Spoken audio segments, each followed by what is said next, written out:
പറയുമ്പോൾ നല്ലൊരു വലിയൊരു കൂണ് കിട്ടി. അപ്പോൾ ഞാൻ കരുതി ഏതായാലും തോരനാക്കിയേക്കാം. അതിന് ഞാൻ കുറച്ച് വെള്ളം ചൂടാക്കി അതിലേക്ക് ഉപ്പും മഞ്ഞളും ഇട്ട് വെച്ചു. അതിലേക്ക് ഈ കൂണൊക്കെ എല്ലാം നല്ല വൃത്തിയാക്കിയിട്ട് അതിൽ കുറച്ച് സമയം വെച്ചു. പിന്നെ അതിനാവശ്യമുള്ളത് ഉള്ളി, തക്കാളി, പച്ചമുളക്, വെളുത്തുള്ളി, ഇഞ്ചി പേസ്റ്റ്, തേങ്ങ, ഇതൊക്കെയാണ് വേണ്ടത്.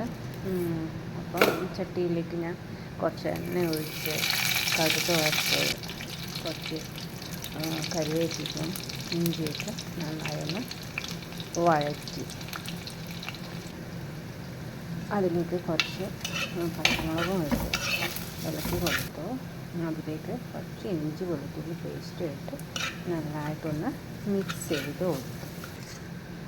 അതിലേക്ക് കുറച്ച് തക്കാളി ഇട്ട് അതൊന്ന് നന്നായിട്ട് മൂക്കുന്നത് വരെ വെച്ച് അതിലേക്ക് കുറച്ച് മഞ്ഞൾപ്പൊടിയും മുളക് പൊടിയും കുരുമുളകും ഇട്ട് അതിൻ്റെ പച്ചപ്പ് മാറുന്നത് വരെ ഒന്ന് ഇളക്കി കൊടുക്കാം. അതിലേക്ക് അതിന് കുറച്ച് തേങ്ങയിട്ട് അതൊന്ന് അത്യാവശ്യം നന്നായിട്ടൊന്ന് മൂക്കുന്നത് വരെ ഇളക്കി കൊടുക്കണം.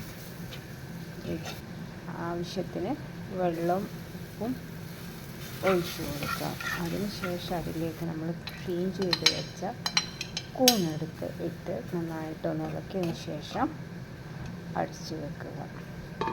വെള്ളം വറ്റിയതിന് ശേഷം നമ്മൾക്ക് എടുത്തുപയോഗിക്കണം. Thank you.